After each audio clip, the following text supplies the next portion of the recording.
샬롬. 2023년 10월 25일 수요일 감사 특별 새벽 기도회 기간입니다. 기도하겠습니다. 주님, 오늘도 주의 말씀으로 하루를 시작합니다. 사랑하는 주님, 완연한 가을날 높은 하늘을 보며 우리도 높은 이상을 갖길 원합니다. 곡식이 익어가는 들판을 보며 우리도 열매 맺기를 원합니다. 무엇보다도 주님, 우리 안에 예수님이 살아계셔서 우리를 인도하고 계심을 감사하게 하소서. 예수님의 이름으로 기도드립니다. 아멘. 오늘의 말씀은 욥기 2장입니다.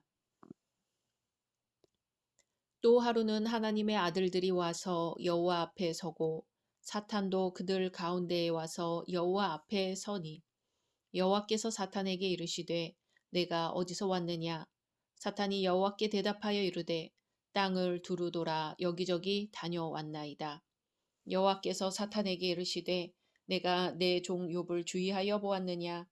그와 같이 온전하고 정직하여 하나님을 경외하며 악에서 떠난 자가 세상에 없느니라.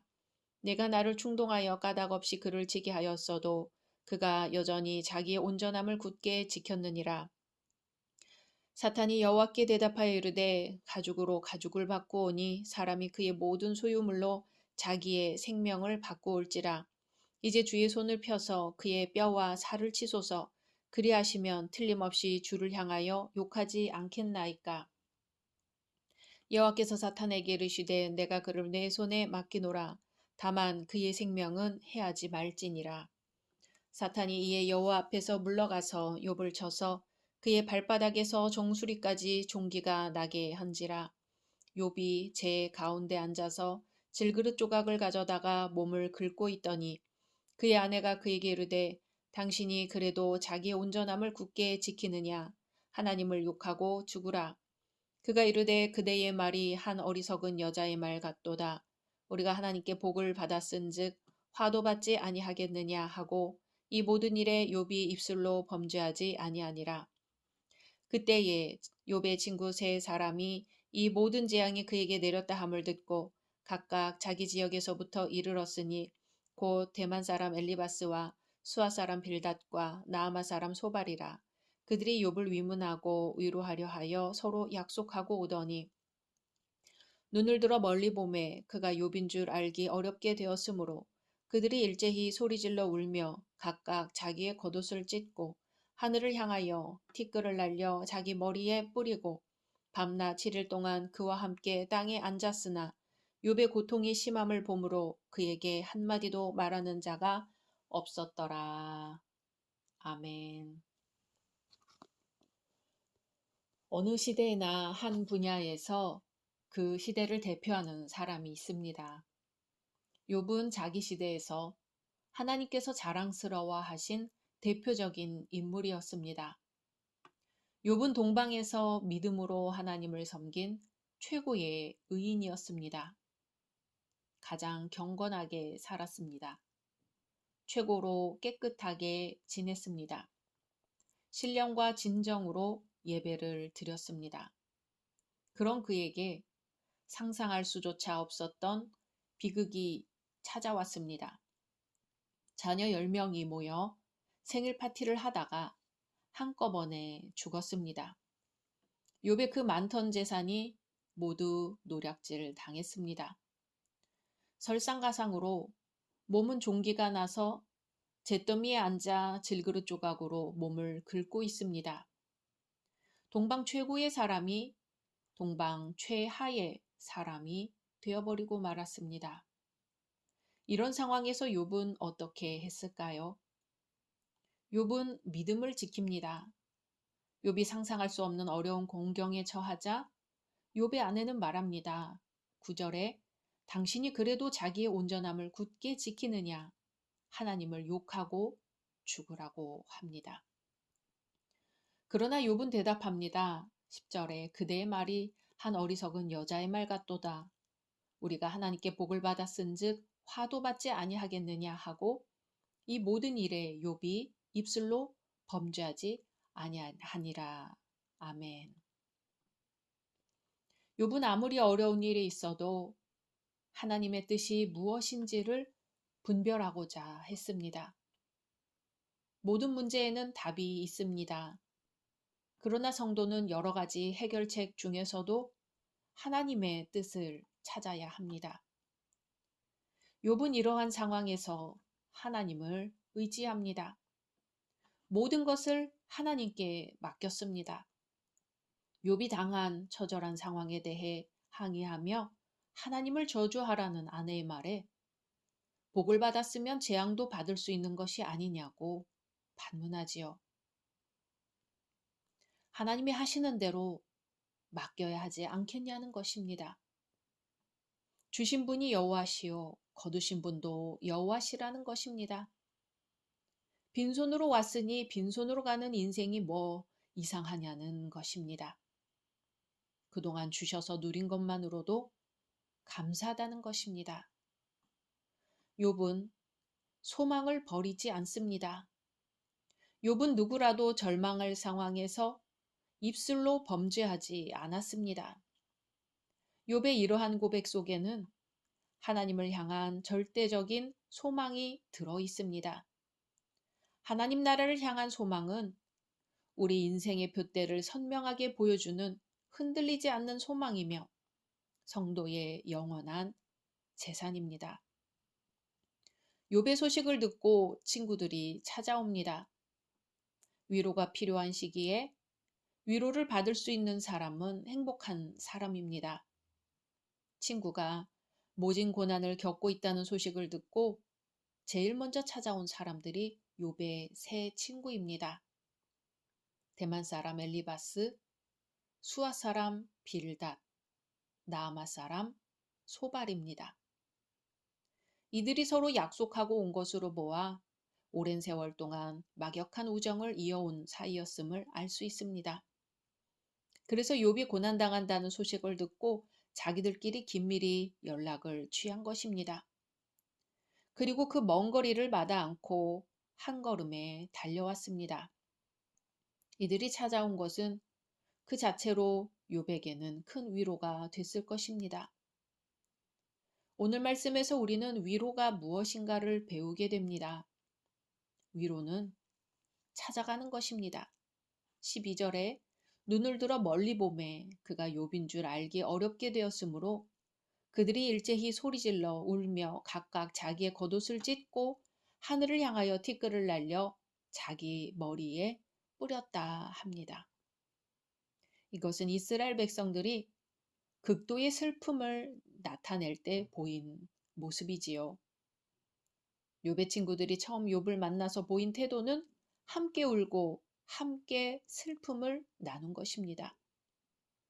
욥의 친구들이 욥의 마음을 알아주고 그와 고통을 함께 나눈 것입니다.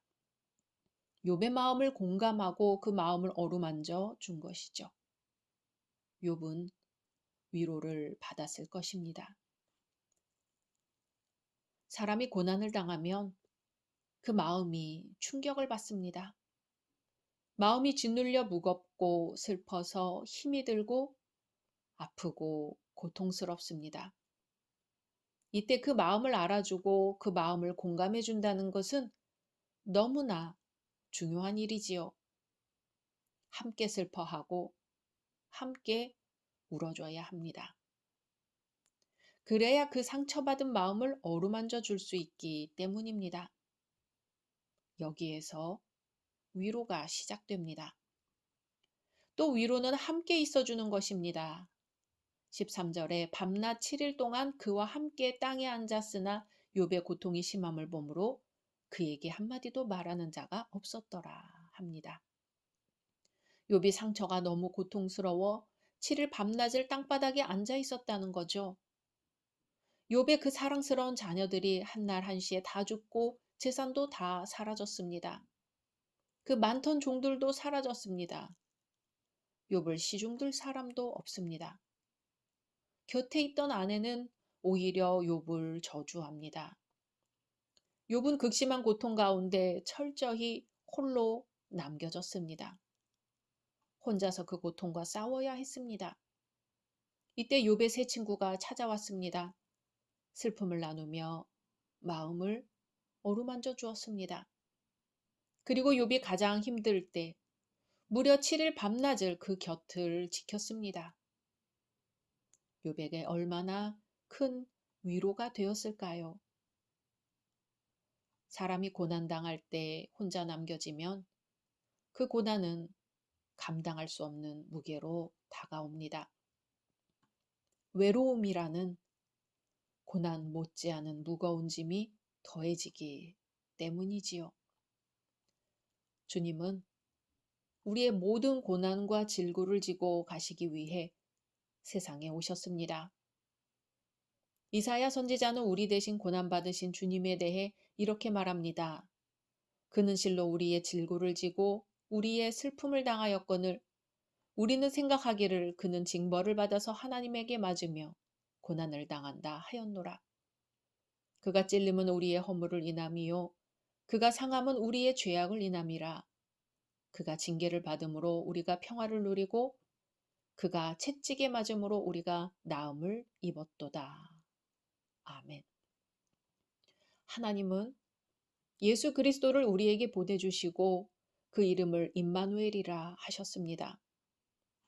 임마누엘은 하나님께서 우리와 함께 하신다는 뜻이지요. 죄로 인해 죽을 수밖에 없는 인생들, 고달픈 인생에 무거운 짐을 짊어지고 힘겹게 살아가야 하는 인생들, 그들 곁에 하나님께서 친히 오셔서 함께 하시겠다는 것입니다. 그 자체가 우리에게는 더할 수 없는 기쁜 소식이 되는 것입니다. 함께 있어주는 것이 위로가 됩니다. 힘겨운 시간을 보내는 사람들 곁을 지켜주십시오. 마지막으로 위로는 침묵입니다. 욥의 세 친구는 욥과 7일 밤낮을 함께 앉아 있었습니다. 욥이 먼저 입을 열기 전까지는 아무도 입을 열지 않았습니다. 욥의 고통에는 말 몇 마디가 아무 의미 없다는 것을 그들은 너무나 잘 알고 있었던 것입니다. 얼마나 위대한 침묵입니까? 그러나 이 침묵 속에는 큰 뜻이 숨어 있습니다. 너의 아픔을 안다는 것입니다. 함께 있기만 해도 상대방의 심정이 전해진다는 것입니다. 때로는 침묵이 이렇듯 진정한 위로가 될 수 있습니다. 자칫 위로한다고 던진 말 한마디가 걷잡을 수 없는 불씨를 만들기도 합니다. 사랑하는 열린 성도 여러분, 위로가 필요 없는 사람은 세상에 없습니다. 오늘 우리 시대는 진정한 위로자를 필요로 합니다. 형통한 날에는 많은 사람이 친구가 되나 어려움을 당하면 멀어집니다. 욥의 세 친구는 욥을 떠나거나 버리거나 배반하지 아니하고 우정을 유지했습니다. 욥이 형통했을 때와 똑같이 변하지 않는 진정한 우정으로 욥을 찾아왔습니다. 고난이 없는 인생은 없습니다. 어떤 고난이든 따라오게 되어 있는 것이 우리 인생입니다. 예수님이 그러하셨던 것처럼 고난당하는 사람들의 진정한 위로자가 되는 우리 모두 되기를 주님의 이름으로 소망합니다. 각자 말씀 묵상하신 후 주기도문으로 마치겠습니다.